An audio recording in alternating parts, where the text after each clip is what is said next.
পর্যায়ক্রমে নিষিদ্ধের পর নির্বাচনে অংশ নেয়ার যোগ্যতাও হারালো আওয়ামী লীগ।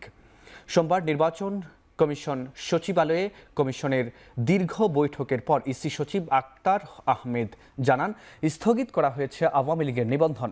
তিনি বলেন, স্বরাষ্ট্র মন্ত্রণালয়ের প্রজ্ঞাপনের আলোকে এই সিদ্ধান্ত নেওয়া হয়েছে।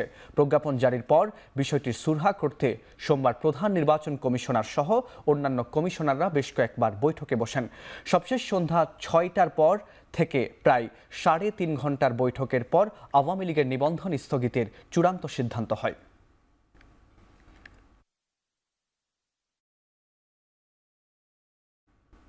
এর আগে ট্রাইব্যুনালে জুলাই গণহত্যার বিচার শেষ না হওয়া পর্যন্ত আওয়ামী লীগ এবং এর সব অঙ্গ সহযোগী ও ভ্রাতৃপ্রতিম সংগঠনের কার্যক্রম নিষিদ্ধ করে প্রজ্ঞাপন জারি করেছে সরকার। পাশাপাশি গণমাধ্যম, অনলাইন ও সামাজিক যোগাযোগ মাধ্যমে সব ধরনের কার্যক্রম নিষিদ্ধ করা হয়েছে। প্রজ্ঞাপনে বলা হয়, এই সংগঠনের বিরুদ্ধে ছাত্র জনতার আন্দোলনে দমন, গুম, খুন, হত্যা, সন্ত্রাসী কার্যক্রম ও মানবতা বিরোধী অপরাধের সুস্পষ্ট অভিযোগ রয়েছে। তবে এসব মামলার বিচারে প্রতিবন্ধকতা তৈরি, জনমনে আতঙ্ক সৃষ্টি, জননিরাপত্তা ও সার্বভৌমত্ব বিপন্নে দলটির নেতাকর্মীরা আইন শৃঙ্খলা বিরোধী কর্মকাণ্ডে রয়েছে। এ অবস্থায় সরকার মনে করে সন্ত্রাস বিরোধী অধ্যাদেশ ২০২৫ এবং সন্ত্রাস বিরোধী আইন ২০০৯ প্রদত্ত ক্ষমতা বলে ট্রাইব্যুনালে আওয়ামী লীগ এবং এর সব অঙ্গ সহযোগী ও ভ্রাতৃপ্রতিম সংগঠনের নেতাকর্মীদের বিচার সম্পন্ন না হওয়া পর্যন্ত যাবতীয় কার্যক্রম নিষিদ্ধ ঘোষণা করা সমীচীন। প্রজ্ঞাপনে আরও বলা হয়, দলটির যে কোনো ধরনের প্রকাশনা, গণমাধ্যম ও সামাজিক যোগাযোগ মাধ্যমে যে কোনো ধরনের প্রচারণা, মিছিল, সভা সমাবেশ, সম্মেলন আয়োজন সহ যাবতীয় কর্মকাণ্ড নিষিদ্ধ ঘোষণা করা হয়েছে। আওয়ামী লীগের কার্যক্রম নিষিদ্ধের বিষয়ে অন্তর্বর্তী সরকার সব রাজনৈতিক দলের সঙ্গেই আলাপ করেছে বলে জানিয়েছেন প্রধান উপদেষ্টার প্রেস সচিব শফিকুল আলম। সোমবার ঢাকা রিপোর্টার্স ইউনিটিতে এক অনুষ্ঠানে তিনি বলেন, দলগুলো এই সিদ্ধান্তে সাদরে গ্রহণ করেছে। গভর্নমেন্টের অবস্থান আপনি তো দেখেছেন, আমরা আওয়ামী লীগের বিষয়ে সুস্পষ্ট দিয়েছি। আমাদের ইমিডিয়েট পাস্টে যা হয়েছে সেগুলো আওয়ামী লীগের যে অপকর্মগুলো আমাদের সামনে এসেছে আমরা সেই অনুযায়ী অ্যাকশন নিয়েছি। আওয়ামী লীগের ওই সময়টা তো এর আগে 50 বছর তো ছিল, এটা তো সেই 71-এর কথা। আমাদেরটা কি, আমরা হচ্ছে 24-এর অভ্যুত্থানের সরকার।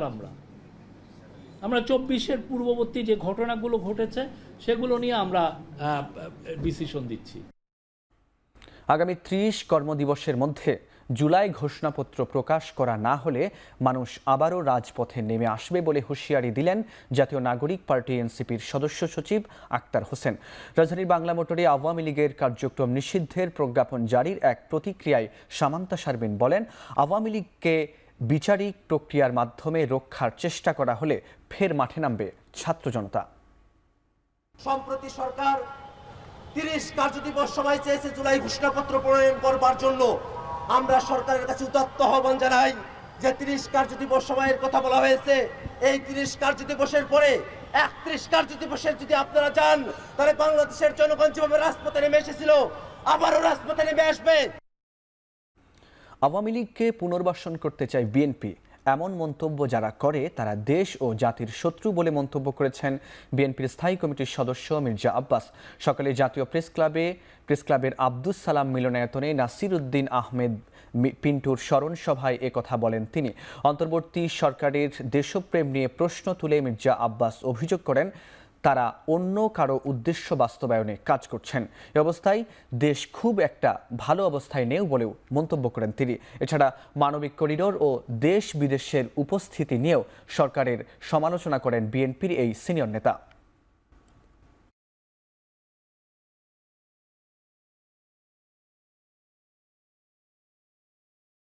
কোনো করিডোর কিংবা প্যাসেজ দেওয়ার কোনো সুযোগ নাই জনগণের মতামত ছাড়া।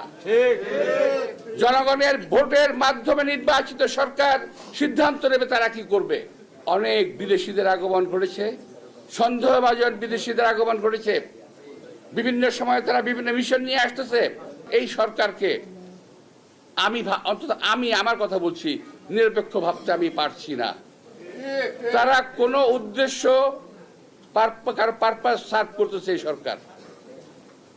এই সরকার কোনো পরিস্থিতিতেই গণবান্ধব কিংবা দেশপ্রেমিক সরকার নয়। সংস্কারের নামে অন্তর্বর্তী সরকার আবেগের বশে সিদ্ধান্ত নিলে বিপদ হতে পারে বলে মন্তব্য করেছেন বিএনপির জ্যেষ্ঠ যুগ্ম মহাসচিব অ্যাডভোকেট রুহুল কবির রিজভী। সকালে জাতীয় প্রেস ক্লাবে আন্তর্জাতিক নার্সেস দিবস উপলক্ষে ন্যাব আয়োজিত আলোচনা সভায় এ মন্তব্য করেন তিনি। বলেন, বিগত সরকার লুটপাট করে দেশকে দেউলিয়া বানিয়েছে, উন্নয়নের নামে মানুষকে নিঃস্ব করেছে। আওয়ামী লীগ সরকার স্বাস্থ্য খাত ধ্বংস করেছে উল্লেখ করে তিনি বলেন, পাচার করা টাকা ফিরিয়ে এনে কাজে লাগাতে পারলে স্বাস্থ্য খাত ঘুরে দাঁড়াবে। এ সময় তিনি আরও বলেন, স্বাস্থ্য খাত উন্নয়নে সরকারের কার্যকর পদক্ষেপ লক্ষ্য করা যাচ্ছে না। অন্তর্বর্তী সরকারকে প্রতিশ্রুত সংস্কার দৃশ্যমান করার আহ্বানও জানান তিনি। এখন থেকে এমন কিছু আপনারা উদ্যোগ গ্রহণ করতেন যেটা একটা দৃষ্টান্ত হয়ে থাকতো। আপনারা সংস্কারের কথা বলছেন, আপনারা কিছু সংস্কার আপনার ক্ষমতায় থাকতেই দেখান না কেন? যে কোনো হঠাৎ আবেগবশত কোনো সিদ্ধান্ত নিয়েন না, অনেক দূর তাকিয়ে আপনারা সিদ্ধান্ত নিন, যাতে আমাদের শিক্ষা খাত, স্বাস্থ্য খাত, আমাদের যে সোশ্যাল ওয়েলফেয়ার, যে সমস্ত বিষয়গুলো আপনারা অনেক দূর তাকিয়ে সিদ্ধান্ত নিন, না হলে কিন্তু বিপদ হতে পারে। সাবেক প্রধানমন্ত্রী শেখ হাসিনা, সাবেক স্বরাষ্ট্রমন্ত্রী আসাদুজ্জামান খান কামাল ও সাবেক আইজিপি চৌধুরী আবদুল্লাহ আল মামুনের বিরুদ্ধে জুলাই গণহত্যা মামলার তদন্ত শেষে প্রতিবেদন জমা দিয়েছে আন্তর্জাতিক অপরাধ ট্রাইব্যুনালের তদন্ত সংস্থা। তাদের বিরুদ্ধে 5টি অভিযোগ আনা হয়েছে। সোমবার আন্তর্জাতিক অপরাধ ট্রাইব্যুনালের চিফ প্রসিকিউটরের কাছে তদন্ত প্রতিবেদন জমা দেওয়া হয়। এরপর চিফ প্রসিকিউটর তদন্ত প্রতিবেদন পর্যালোচনা করে আনুষ্ঠানিক অভিযোগের আকারে ট্রাইব্যুনালে জমা দিবেন। প্রথমে শুধু শেখ হাসিনার বিরুদ্ধে তদন্ত শুরু হলেও পরে সাবেক স্বরাষ্ট্রমন্ত্রী আসাদুজ্জামান খান কামাল ও সাবেক আইজিপি চৌধুরী আবদুল্লাহ আল মামুনকে অন্তর্ভুক্ত করা হয়। চিফ প্রসিকিউটর জানান, জুলাই আন্দোলন নির্মূল করার জন্য শেখ হাসিনার সরাসরি নির্দেশ দেওয়ার প্রমাণ মিলেছে।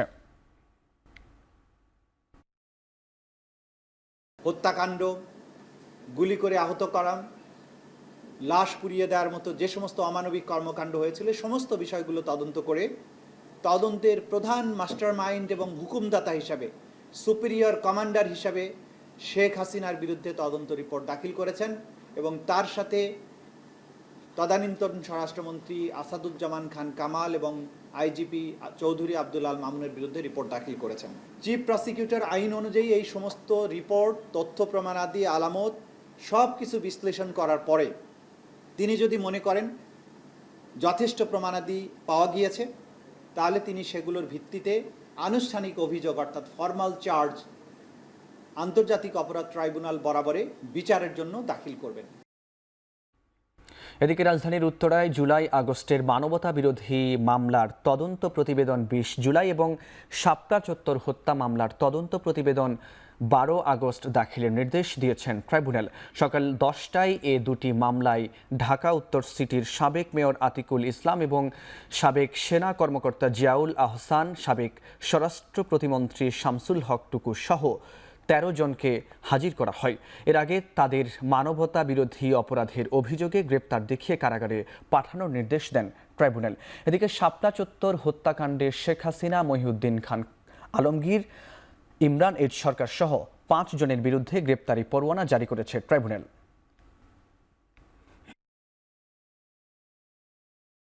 দেশের স্বাস্থ্যসেবা স্বাস্থ্যহীন অবস্থায় আছে মন্তব্য করে প্রধান উপদেষ্টা বলেছেন, একে অন্যের ওপর দোষারোপ না করে এর প্রতিকার খুঁজে বের করতে হবে।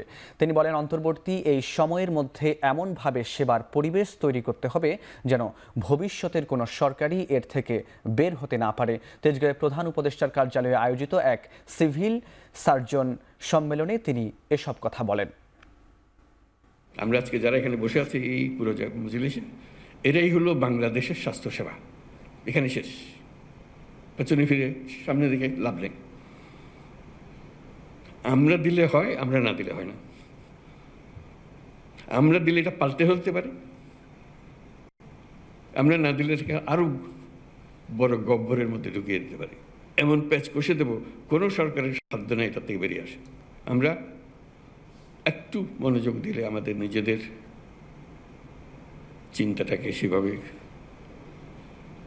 গড়ে তুললে এই যা আছে এর মধ্যে থেকে একটা বিরাট পরিবর্তন আমরা আনতে পারি, বিরাট পরিবর্তন। বাংলাদেশ, নেপাল, ভুটান এবং ভারতের সেভেন সিস্টার্সকে একটি সমন্বিত অর্থনৈতিক কৌশল প্রণয়নের আহ্বান জানিয়েছেন প্রধান উপদেষ্টা ডক্টর মোহাম্মদ ইউনূস। এই অঞ্চলগুলোর মধ্যে জলবিদ্যুৎ, স্বাস্থ্যসেবা এবং সড়ক যোগাযোগের ক্ষেত্রে আন্তঃসীমান্ত সহযোগিতার সম্ভাবনার উপর জোর দেন তিনি। নেপালের ফেডারেল পার্লামেন্টের প্রতিনিধি পরিষদের ডেপুটি স্পিকার মিসেস ইন্দিরা রানার সাথে সৌজন্য সাক্ষাতে একথা বলেন প্রধান উপদেষ্টা। প্রধান উপদেষ্টা বলেন, আঞ্চলিক স্বাস্থ্য সুরক্ষা এবং ভাগাভাগি সমৃদ্ধিতে বিশ্বাস করে বাংলাদেশ। রংপুরে নির্মাণাধীন 1000 শয্যা বিশিষ্ট হাসপাতাল নেপাল এবং ভুটানের রোগীদের জন্য উন্মুক্ত থাকবে বলে জানান ডক্টর ইউনূস। বৈঠকে নেপালকে জলবিদ্যুৎ খাতে সহযোগিতার আহ্বান জানান প্রধান উপদেষ্টা। ভারতের উত্তর পূর্বাঞ্চলীয় 7 রাজ্যের কথা উল্লেখ করে তিনি বলেন, আলাদা হওয়ার চেয়ে একসাথে আরও বেশি কিছু অর্জন করার মতো আছে আঞ্চলিক বাস্তবতায়। দুই দেশের মধ্যে আরও শিক্ষাগত বিনিময় এবং প্রাতিষ্ঠানিক সহযোগিতা বৃদ্ধির আহ্বান জানান ডেপুটি স্পিকার ইন্দিরা রানা। ঢাকার নেপাল দূতাবাস আয়োজিত একটি অনুষ্ঠানে যোগ দিতে বাংলাদেশ সফরে রয়েছেন তিনি। দীর্ঘ 9 বছর পর আগামী বুধবার অনুষ্ঠিত হবে চট্টগ্রাম বিশ্ববিদ্যালয়ের 5ম সমাবর্তন, যেখানে উপস্থিত থাকবেন প্রধান উপদেষ্টা ডক্টর মোহাম্মদ ইউনূস। এদিন তাকে দেয়া হবে সম্মানসূচক ডিগ্রি, ডিলিট ডিগ্রি। দুপুরে চট্টগ্রাম প্রেস ক্লাবের সমাবর্তন উপলক্ষে সংবাদ সম্মেলনে এসব কথা বলেন উপাচার্য ইয়াহিয়া আক্তার। সমাবর্তনের সব প্রস্তুতি শেষ করা হয়েছে উল্লেখ করে তিনি বলেন, সমাবর্তন উপলক্ষে যাতায়াতের জন্য শহরের বিভিন্ন পয়েন্ট থেকে ছাড়বে 100টি বিশেষ বাস এবং চলবে 4টি বিশেষ শাটল ট্রেন। ক্যাম্পাসে অভ্যন্তরীণ চলাচলের জন্য থাকবে শাটল বাস সার্ভিস। এবারের সমাবর্তনে প্রায় 23,000 স্নাতক ও স্নাতকোত্তর শিক্ষার্থী অংশ নেবেন।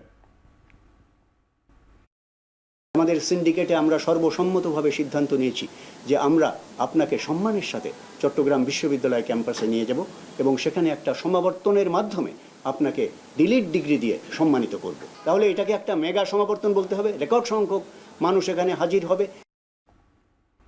কাঠামোগত সংস্কার ছাড়া বাংলাদেশকে একটি গণতান্ত্রিক রাষ্ট্রে রূপান্তর করা যাবে না বলে মন্তব্য করেন দলটির জাতীয় ঐক্যমত্য কমিশনের সহ সভাপতি অধ্যাপক ডক্টর আলী রিয়াজ। সংসদের এলডি ভবনে ঐক্যমত্য কমিশনের সঙ্গে নেজামে ইসলাম পার্টির সঙ্গে বৈঠকে একথা বলেন তিনি। বলেন, রাজনৈতিক দলগুলোর মধ্যে মতপার্থক্য থাকবে, তবে জাতির প্রয়োজনে ঐক্যবদ্ধ থেকে দেশকে এগিয়ে নিয়ে যেতে হবে। স্বাধীনতার 54 বছরে এমন উদ্যোগ কেউ নেয়নি, তাই সরকারকে ধন্যবাদ জানান নেজামে ইসলাম পার্টির সিনিয়র নায়েবে আমির। ঐক্যমত্য কমিশনের সংস্কার প্রস্তাবে 166টির মধ্যে 155টিতে একমত দলটি, যা এখন পর্যন্ত সংস্কার প্রস্তাবের সর্বোচ্চ মতামত। এর আগে সকালে ঐক্যমত্য কমিশনের সঙ্গে বৈঠকে বসে গণতান্ত্রিক বাম ঐক্য নেতারা বলেন, সমাজতন্ত্র ছাড়া রাষ্ট্রের কার্যকর কল্যাণ সম্ভব নয়। আব্দুল হামিদকে চিনে না এমন লোক দুনিয়াতে খুব কম আছে। সে বিমানবন্দরের আপনি বিএপি নাউঞ্জে দিয়ে আপনি তার সাঙ্গপাঙ্গ নিয়ে সে বিদেশ চলে গেল। হয়ারেজ আপনারা যদি এখন ধরেন আপনি কিশোরগঞ্জের পুলিশের সার্চ করেন আর সিপেরে সার্চ করেন, মূল ঘটনাটা কোত্থেকে ঘটছে আপনার মূলে আঘাতটা দিতে হবে। আমরা প্রত্যাশা করছি আপনাদের নেতৃত্বে, আপনাদের কর্তৃত্বে যে উদ্যোগটা গ্রহণ করা হয়েছে এটা স্থায়ী রূপ লাভ করার সুযোগ হবে। এই দেশের মানুষের প্রত্যাশা, জনগণের প্রত্যাশা, দেশের প্রত্যাশা, স্বাধীনতা সার্বভৌমত্ব রক্ষার প্রত্যাশা, এটা পূরণ করার জন্য এটা নতুন করে মাইল ফলক হবে। ফ্যাসিবাদী শাসন পরাস্ত হয়েছে এই অর্থে যে ফ্যাসিবাদী শাসক পলায়ন করেছেন, কিন্তু কাঠামোগত রূপান্তর ছাড়া বাংলাদেশকে একটি গণতান্ত্রিক রাষ্ট্রে রূপান্তর করা যাবে না। সেই চেষ্টায় আপনাদের সহযোগিতা, আপনাদের আন্তরিকতা, আপনাদের অংশগ্রহণ আবারও আমি মনে করি যে ধন্যবাদ পাওয়ার যোগ্য। ঢাকা বিশ্ববিদ্যালয়ের রাজু ভাস্কর্যে সমবেত কণ্ঠে জাতীয় সঙ্গীত পরিবেশন করেছে সাধারণ শিক্ষার্থী সহ বিভিন্ন সংগঠনের নেতাকর্মীরা। সোমবার সন্ধ্যায় ঢাকা বিশ্ববিদ্যালয়ের রাজু ভাস্কর্যের সমবেত কণ্ঠে জাতীয় সঙ্গীত পরিবেশন শেষে শিক্ষার্থীরা বলেন, যারা জাতীয় সঙ্গীতের অবমাননা করবে তাদের ঠাঁই এই বাংলাদেশে হবে না। জাতীয় সঙ্গীত এবং জাতীয় পতাকায় আঘাত মানে আমাদের ইতিহাস ও অস্তিত্বে আঘাত। যারা এর অবমাননা করেছে তাদের চিহ্নিত করে শাস্তির আওতায় আনার দাবি জানান তারা।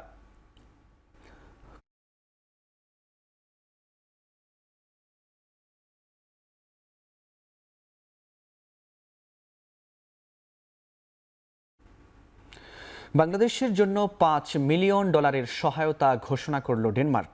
সোমবার পররাষ্ট্র মন্ত্রণালয়ের তৃতীয় রাজনৈতিক পরামর্শ বৈঠক শেষে এ ঘোষণা দেয় দেশটি। বৈঠকে অংশ নেয় দুই দেশের উচ্চ পর্যায়ের প্রতিনিধিরা। বাংলাদেশের পক্ষে নেতৃত্ব দেন মহাপরিচালক মোহাম্মদ আবুল হাসান মৃধা, আর ডেনমার্কের প্রতিনিধি দলের নেতৃত্ব দেন থমাস লুন্ড সোরেন সেনা।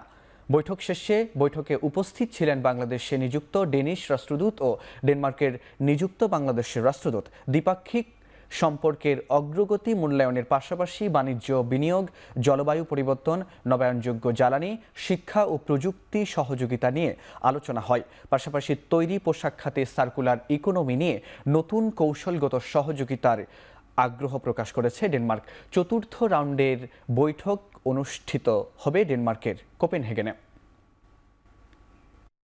We have been one of the primary partners of Bangladesh for many years, but now we see a transition from aid into business, meaning that we are investing more in this country and we are trading more with this country. চলতি অর্থবছরে দেশের ইতিহাসে সর্বোচ্চ remittance পাঠিয়েছেন প্রবাসীরা। 7 মে পর্যন্ত প্রবাসীরা দেশে পাঠিয়েছেন $25.27 বিলিয়ন। সোমবার বাংলাদেশ ব্যাংকের পক্ষ থেকে এ তথ্য জানানো হয়। চলতি অর্থ বছরের সর্বোচ্চ রেমিটেন্স এসেছে গত মার্চ মাসে। এ মাসে রেকর্ড 3 বিলিয়ন ছাড়িয়েছে প্রবাসী আয়।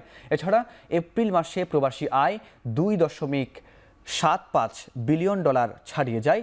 বিশেষজ্ঞরা বলছেন, পতিত সরকারের আমলে অবৈধ পথে রেমিটেন্স নিয়ে আসতো তাদের সহযোগীরা, যে কারণে বৈধ পথে এ আয় অনেকটাই কমে আসত। তবে অন্তর্বর্তী সরকার দায়িত্ব নেয়ার পর হুন্ডি চক্র আত্মগোপনে থাকা এবং আস্থা বৃদ্ধি পাওয়ায় রেমিটেন্স পাঠানো বাড়িয়েছেন প্রবাসীরা। এর আগে 2023-24 অর্থ বছরে রেমিটেন্স এসেছিল $23.91 বিলিয়ন, কিছুটা বেশি। চট্টগ্রামের উপকূল থেকে নারী শিশুসহ 45 রোহিঙ্গাকে আটক করে পুলিশে দিয়েছে স্থানীয় জনতা। সকালে ভাটিয়ারি উপকূল থেকে তাদের আটক করা হয়। পুলিশ জানায়, সাগরপাড়ে নারী পুরুষ সহ 45 রোহিঙ্গাকে দেখতে পান উপকূলীয় লোকজন। পরে তাদেরকে পুলিশে সোপর্দ করা হয়। রোহিঙ্গারা জানান, জনপ্রতি $3,500 টাকার বিনিময়ে তাদের বিভিন্ন জায়গায় পাঠায় দালাল চক্র। এরই অংশ হিসেবে গেল রাতে 3টি ট্রলারে করে নোয়াখালীর ভাসানচর থেকে চট্টগ্রামের দিকে রওনা হন তারা। মধ্যসাগরে ট্রলারের ইঞ্জিন বিকল হয়ে যাওয়ায় ভাসতে ভাসতে কূলে ভেড়ে পরে স্থানীয়রা দেখতে পেয়ে তাদেরকে আটক করা হয়। এর আগে মাত্র 6 দিন আগে উপকূল থেকে 35 রোহিঙ্গাকে আটক করেছিল র্যাব।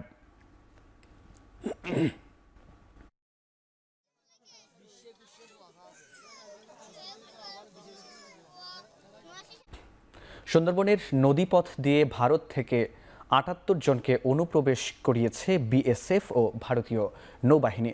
গুজরাট থেকে ধরে এনে সুন্দরবনের মান্দারবাড়িয়া এলাকায় ফেলে দেওয়া হয় তাদের। পরে রোববার রাত 11টার দিকে কোস্টগার্ড তাদের সাতক্ষীরার শ্যামনগর থানায় স্থানান্তর করে। অনুপ্রবেশকারীদের মধ্যে 75 বাংলাদেশি নাগরিক এবং বাকি 3 জন বাংলাদেশি বংশোদ্ভূত হলেও ভারতের গুজরাটে জন্ম নেয়া। বর্তমানে 75 জনকে উপজেলা মুক্তিযোদ্ধা কমপ্লেক্স এবং বাকি 3 জনকে শ্যামনগর থানায় রাখা হয়েছে। তাদের বেশিরভাগের বাড়ি নড়াইল, খুলনা ও সাতক্ষীরার বিভিন্ন উপজেলায়। অনুপ্রবেশ করা একাধিক ব্যক্তি জানান, তারা সবাই সুরাট শহরের বস্তিতে থাকতেন।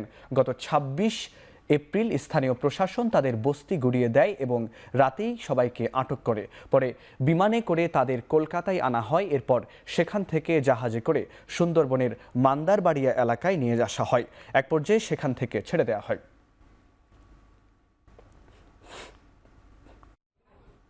সম্প্রতি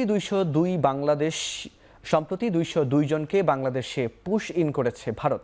এর মধ্যে 39 জন রোহিঙ্গা বলে জানিয়েছেন বিজিবি মহাপরিচালক। এই রোহিঙ্গারা ভারতের নিবন্ধিত।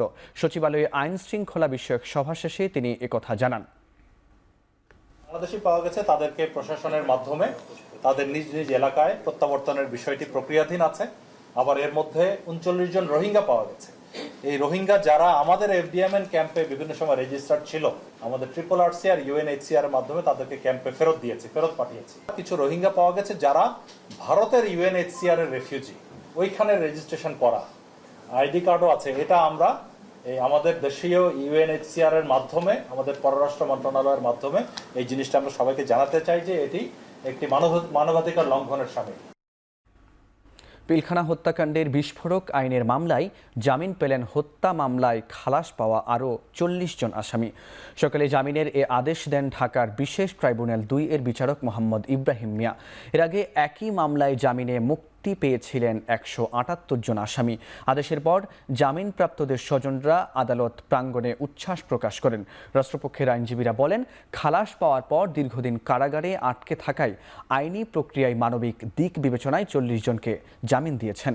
জামিনপ্রাপ্তরা যে কোনো সময় মুক্তি পেতে পারেন বলে জানান আইনজীবীরা।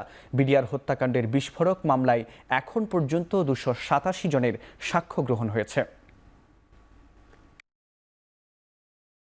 বিডিআর হত্যাকাণ্ডের পিছনে কারা কুশীলব ছিলেন, কারা ষড়যন্ত্রকারী ছিলেন, কারা কারিগর ছিলেন, কাদের প্ররোচনায়, কাদের উৎসাহে, কাদের পরিকল্পনায় এই হত্যাকাণ্ড ঘটেছে এবং কাকে কাকে পরবর্তীতে বিডিআরের ডাইরেক্টর জেনারেল হিসাবে অ্যাপয়েন্টমেন্ট দেওয়া হবে, এই সমস্ত তথ্যগুলো গত তারিখে আমরা বলেছি সাক্ষীদের বরাত দিয়ে। কাজেই মামলার গতি অনেকটা ভিন্নমুখী হয়েছে। পবিত্র ঈদুল আজহায় অস্থায়ী পশুর হাট সড়ক বা মহাসড়কে বসতে দেয়া হবে না। ঈদযাত্রায় অতিরিক্ত ভাড়া ও চাঁদাবাজি ঠেকাতে কঠোর অবস্থানে থাকবে সরকার। বিদ্যুৎ ভবনে ঈদুল আজহার প্রস্তুতি সভা শেষে গণমাধ্যমে একথা বলেন সড়ক ও রেল উপদেষ্টা মোহাম্মদ ফাউজুল কবির খান। কোরবানির ঈদ, আপনারা জানেন যে কোরবানির হাট থাকবে এবং কোরবানির পশু যাতায়াত পরিবহন, তারপর দেখা যায় যে যারা কোরবানির হাটে পশু বিক্রি করেন তাদের টাকা পয়সা ছিনতাই হওয়ার মতো ঘটনাগুলো ঘটে থাকে সাধারণত। সেগুলোকে অ্যাড্রেস করার জন্য এখানে সকল অংশীজনদেরকে নিয়ে আলোচনা হয়েছে এবং সবাইকে তাদের টাস্ক এবং কাজগুলো বুঝিয়ে দেওয়া হয়েছে। যাত্রীদের কোনো অতিরিক্ত ভাড়া না আদায় করা হয় সেজন্য এটা কঠোরভাবে মনিটরিং করা হবে। পশু পরিবহন সেটাও আমরা মনিটরিং করব এবং এখানে যে চাঁদাবাজি হয়ে থাকে বিভিন্ন সরকারি সংস্থার, বেসরকারি সংস্থার নামে, সেগুলো আমরা যাতে না হয় এবং এটা রোধ করার জন্য আমরা সর্বাত্মক চেষ্টা করব। মৎস্য অবতরণ ঘাটগুলো উন্নত করা গেলে কাপ্তাই লেকের মাছ আরও বেশি রপ্তানি করা যাবে বলে জানিয়েছেন মৎস্য ও প্রাণী সম্পদ মন্ত্রণালয়ের উপদেষ্টা ফরিদা আক্তার। সকালে রাঙামাটির কাপ্তাই লেকে কার্প জাতীয় মাছের পোনা অবমুক্তকরণ অনুষ্ঠানে প্রধান অতিথির বক্তব্যে তিনি একথা বলেন। যদি এখানে ল্যান্ডিং সেন্টারটাকে উন্নত করতে পারি, এই কাপ্তাই লেকের মাছ বিদেশেও রপ্তানি আরও বেশি করা যাবে। এখন হয়তো যা করা হচ্ছে তার চেয়ে অনেক বেশি করা যাবে। কাজে এই রপ্তানি করতে গেলে আমাদের যা যা ব্যবস্থা গ্রহণ করতে হয় সেটা করব। এখানে যদি এটাকে অভয়াশ্রম করে এটাকে আরও প্রাকৃতিকভাবে এটাকে বেড়ে উঠতে না দেয়, তাহলে আমাদের মাছের প্রজাতি কমে যেতে পারে, এই আশঙ্কা আমার মধ্যে হচ্ছে। আমাদের নার্স আমাদের ভবিষ্যৎ, অর্থনৈতিক শক্তি, নার্সিং সেবার ভিত্তি। এই প্রতিবাদে আন্তর্জাতিক নার্স সপ্তাহ 2025 উদযাপন করেছে রাজধানীর আজগর আলী হাসপাতাল। অনুষ্ঠানে আজগর আলী হাসপাতালের নির্বাহী পরিচালক প্রফেসর ডাক্তার জাবরুল এস.এম. হক রোগী এবং নার্স উভয়ের প্রতি আরও বেশি সহানুভূতিশীল হওয়ার আহ্বান জানান। এছাড়া head of operation Morshed Ahmed Chowdhury স্বাস্থ্যসেবায় অবদানের জন্য নার্সিং টিমকে অভিনন্দন জানান। অনুষ্ঠানে কনসালটেন্ট, চিকিৎসক, নার্স ও প্রশাসনিক কর্মকর্তারা উপস্থিত ছিলেন। র্যালি, কুইজ প্রতিযোগিতা, নার্সিং মডেল, স্বাস্থ্য সম্পর্কিত প্রশ্নোত্তর পর্ব ও সাংস্কৃতিক অনুষ্ঠানের মধ্য দিয়ে শেষ হয় আন্তর্জাতিক নার্স সপ্তাহের অনুষ্ঠান।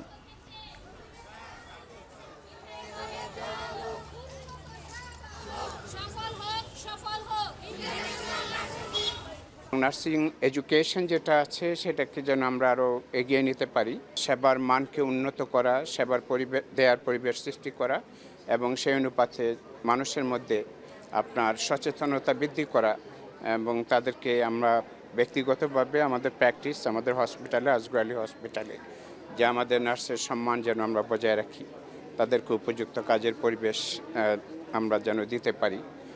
আমরা সব দিক থেকেই লক্ষ্য রাখছি এই ব্যাপারটা। হিট স্ট্রোকে আক্রান্ত রোগীদের জন্য মহাখালীর ডিএনসিসি কোভিড ডেডিকেটেড হাসপাতালে একটি হিট স্ট্রোক সেন্টার চালু করা হয়েছে।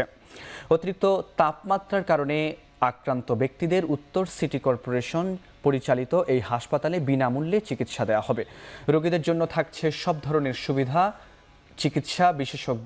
চিকিৎসক রাখা হয়েছে আলাদা আইসিইউ ব্যবস্থাও।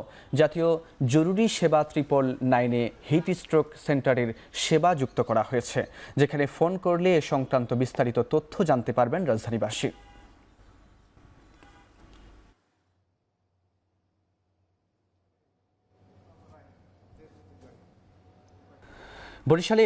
বরিশাল বিশ্ববিদ্যালয়ের উপাচার্যের অপসারণ দাবিতে এবার আমরণ অনশনে বসেছে সেখানকার শিক্ষার্থীরা। সোমবার রাত 9:30টায় চলমান প্রশাসনিক শাটডাউন ও ক্লাস বর্জন কর্মসূচির মধ্যেই নতুন এই কর্মসূচির ঘোষণা দেন তারা।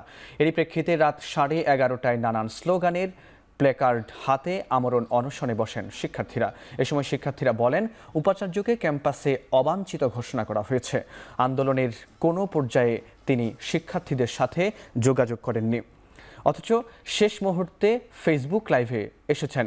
এ নিয়ে ক্ষোভ প্রকাশ করে শিক্ষার্থীরা বলেন, এখন আর কোনো সুযোগ নেই, দ্রুত সময়ের মধ্যে এক দফা দাবি মেনে উপাচার্যের পদত্যাগ হতে হবে। এদিকে সোমবার দুপুর থেকে বরিশাল বিশ্ববিদ্যালয়ের প্রশাসনিক ভবনের সামনে অবস্থান কর্মসূচি পালন করে তারা। এতে আত্মরক্ষা প্রকাশ করে শিক্ষক, কর্মকর্তা, কর্মচারীদের একাংশ।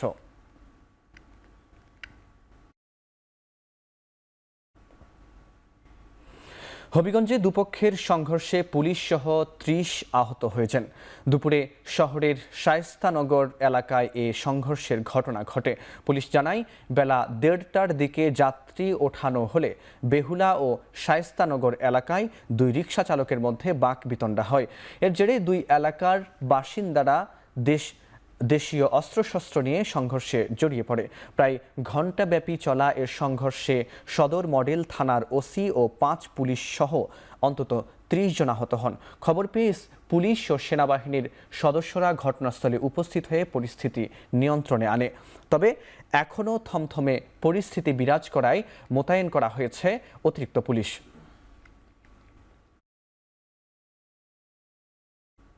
লক্ষ্মীপুরে অর্থ চোরাচালানির সাথে জড়িত থাকার অভিযোগে দুই ব্যবসায়ীকে আটক করেছে সেনাবাহিনী। সোমবার দুপুরে সদর উপজেলার চন্দ্রগঞ্জ বাজারে এ ভিত্তিতে অভিযান চালায় সেনাবাহিনী। লক্ষ্মীপুর সেনাবাহিনী ক্যাম্পের দায়িত্বরত কর্মকর্তা জানান, খোকন ও খলিল দীর্ঘদিন ধরে চন্দ্রগঞ্জ বাজারে অবৈধভাবে মালি লন্ডারিংয়ের ব্যবসা করে আসছিল। পরে জাতীয় গোয়েন্দা সংস্থার তথ্যের ভিত্তিতে বাজারের আল মদিনা ও শ্রী শ্রী নিতাই গৌরী বস্ত্রালয়ে অভিযান চালানো হয়। এ সময় তাদের কাছ থেকে 12টি দেশের 48,610 টাকার বিদেশি মুদ্রা জব্দ করা হয়। আটক দুজনের বিরুদ্ধে আইনগত ব্যবস্থা নেওয়া হচ্ছে।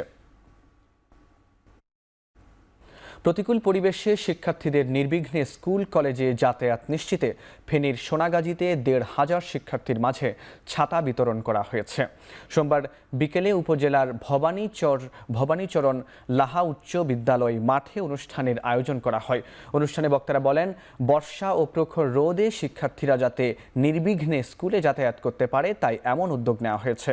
এ সময় 4টি শিক্ষা প্রতিষ্ঠানের 1,500 শিক্ষার্থীর মাঝে ছাতা বিতরণ করা হয়। নতুন ছাতা পেয়ে উচ্ছ্বাস প্রকাশ করে শিক্ষার্থীরা। অনুষ্ঠানে প্রধান অতিথি ছিলেন ফেনী জেলা প্রশাসক সাইফুল ইসলাম। আরও উপস্থিত ছিলেন বিভিন্ন শিক্ষা প্রতিষ্ঠানের প্রধান, রাজনৈতিক নেতৃবৃন্দ, প্রশাসনের কর্মকর্তা ব্যক্তিরা। একই অনুষ্ঠানে উপজেলার বিভিন্ন মসজিদের ইমাম, মুয়াজ্জিন সহ বীর মুক্তিযোদ্ধাদের হাতে ছাতা তুলে দেওয়া হয়।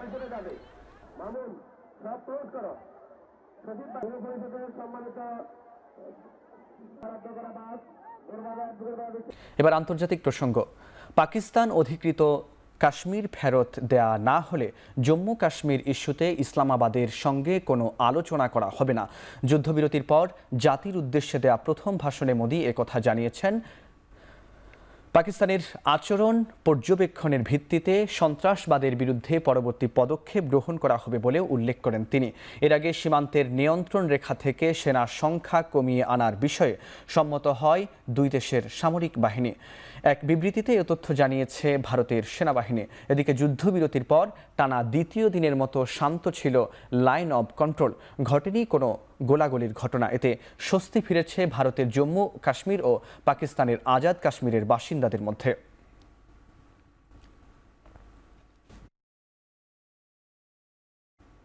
জাতিসংঘের সঙ্গে যুদ্ধবিরতি আলোচনা নিশ্চিত করতে সোমবার এডান আলেকজান্ডার নামে এক মার্কিন ইসরায়েলি বন্দীকে মুক্তি দিতে যাচ্ছে হামাস। এক বিবৃতিতে বিষয়টি নিশ্চিত করেছে ফিলিস্তিনের স্বাধীনতাকামী গোষ্ঠীটি। মঙ্গলবার মার্কিন প্রেসিডেন্ট ডোনাল্ড ট্রাম্পের মধ্যপ্রাচ্য সফরের কথা রয়েছে। ট্রাম্পের সফরকালে গাজায় মানবিক সহায়তা পৌঁছানোর বিষয়ে ইসরায়েলের সঙ্গে চুক্তি করতে চায় হামাস। ট্রাম্পের সফরের আগে হামাসের বন্দী মুক্তি বিষয়টি ইতিবাচকভাবে দেখছে তেল আবিব। এদিকে গাজায় ইসরায়েলি হামলায় নতুন করে শিশুসহ নিহত 40 ফিলিস্তিনি। রোববার উপত্যকাটির বেশ কয়েকটি আশ্রয়কেন্দ্রে হামলা করে ইসরায়েলি সেনারা। এ নিয়ে হামাস ইসরায়েল যুদ্ধে নিহতের সংখ্যা প্রায় 52,000 আর আহত প্রায় 1,20,000। 70 দিন ধরে উপত্যকাটিতে কোনো ধরনের সহায়তা পৌঁছাতে দিচ্ছে না ইসরায়েলি দখলদাররা। এতে চরম মানবিক সংকটে সেখানকার লাখ লাখ মানুষ।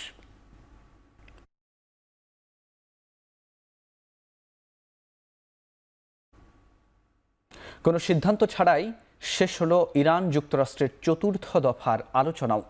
তেহরানের পারমাণবিক কর্মসূচি নিয়ে রোববার ওমানের রাজধানী মাস্কাটে হয় এই আলোচনা। 3 ঘন্টার রুদ্ধদ্বার আলোচনা শেষে ইরানের পররাষ্ট্র মন্ত্রণালয়ের মুখপাত্র ইসমাইল বাঘাই জানান, পরবর্তী দফায় আলোচনায় কোনো সিদ্ধান্ত আসতে পারে। আলোচনা জটিল হলেও গুরুত্বপূর্ণ ছিল বলেও জানান তিনি। নাম প্রকাশে অনিচ্ছুক এক মার্কিন কর্মকর্তা জানান, আলোচনায় দুপক্ষ প্রত্যক্ষ ও পরোক্ষভাবে বিভিন্ন প্রস্তাব দিয়েছে। আলোচনা সফল হলে ইরানের পরমাণু কর্মসূচি সীমিত করার বিনিময়ে শিথিল হতে পারে যুক্তরাষ্ট্রের আরোপিত অর্থনৈতিক নিষেধাজ্ঞা। ইতি ঘটতে পারে অর্ধ শতকেরও বৈরিতা।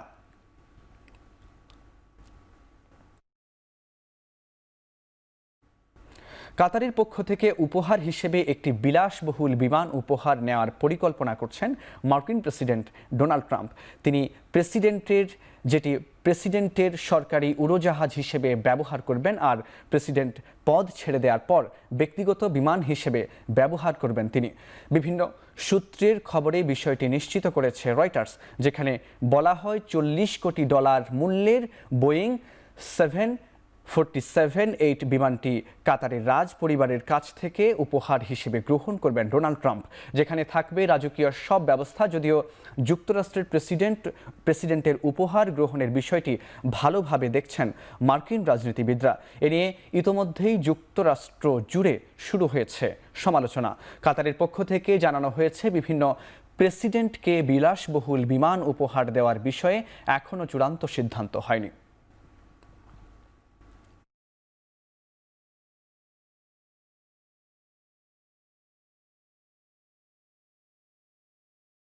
পাকিস্তান সফর করা নিরাপদ হবে কিনা এ বিষয়ে সিদ্ধান্ত নেবে বিসিবি। তবে বোর্ড নিরাপদ মনে করলে ক্রিকেটাররা সেখানে যেতে প্রস্তুত।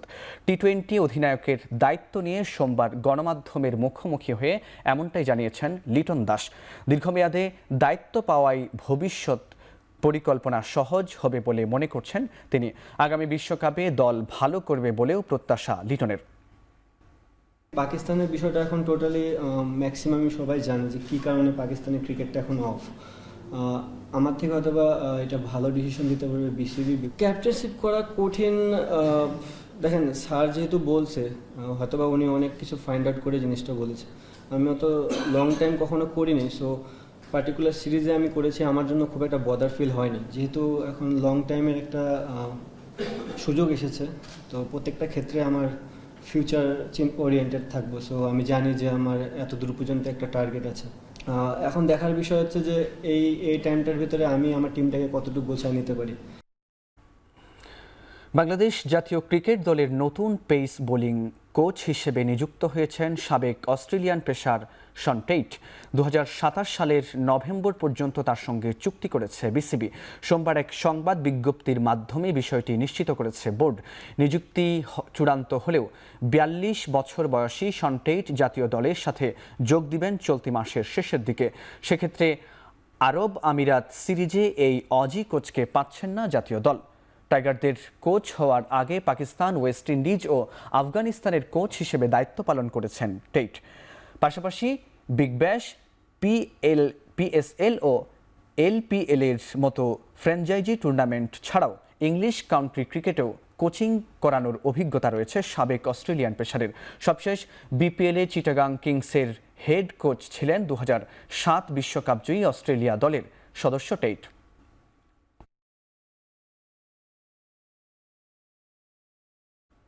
টেস্ট ক্রিকেটকে আনুষ্ঠানিকভাবে বিদায় জানালেন বিরাট কোহলি। সোমবার সামাজিক যোগাযোগ মাধ্যম ইনস্টাগ্রামে এই ঘোষণা দেন ভারতীয় গ্রেট ব্রিটেন।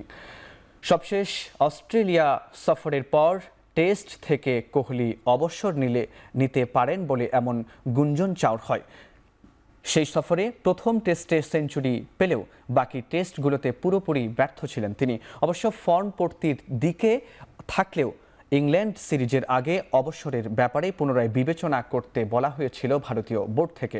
তবে বোর্ডের অনুরোধ ফিরিয়ে দিয়ে নিজের সিদ্ধান্তই অনড় থাকলেন বিরাট। ক্রিকেটের অভিজাত ফরম্যাটে দীর্ঘ 14 বছরে 123 টেস্টের ক্যারিয়ারে প্রায় 47 গড়ে কোহলির ব্যাট থেকে এসেছে 9230 রান।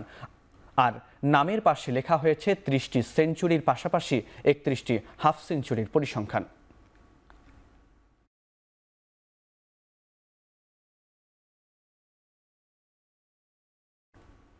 জাতীয় স্টেডিয়াম সহ মাওলানা ভাসানী হকি স্টেডিয়াম সংলগ্ন দোকান, ফুটপাত, রাস্তা সুষ্ঠুভাবে পরিচালনার লক্ষ্যে সচেতনতামূলক মোবাইল কোর্ট পরিচালনা করেছে জাতীয় ক্রীড়া পরিষদ। পরিষদের যোগ সাজসেই চলে অবৈধ ব্যবসা। প্রাপ্ত এমন অভিযোগের ভিত্তিতেই সোমবার পরিচালিত এ মোবাইল কোর্টের নেতৃত্ব দেন জাতীয় ক্রীড়া পরিষদের সচিব মোহাম্মদ আমিনুল ইসলাম। মোবাইল কোর্ট পরিচালনার সময় প্রাথমিকভাবে স্টেডিয়ামের আশপাশে অবৈধ দোকান ও স্থাপনার বিষয়ে সতর্ক করা হয়। তবে পরবর্তীতে আর সতর্ক নয়, অভিযোগ প্রমাণিত হলে সরাসরি উচ্ছেদ অভিযান ও প্রয়োজনীয় ব্যবস্থা গ্রহণ করা হবে বলে জানান মোবাইল কোর্টের দায়িত্বে থাকা ক্রীড়া পরিষদের সংশ্লিষ্ট কর্মকর্তারা।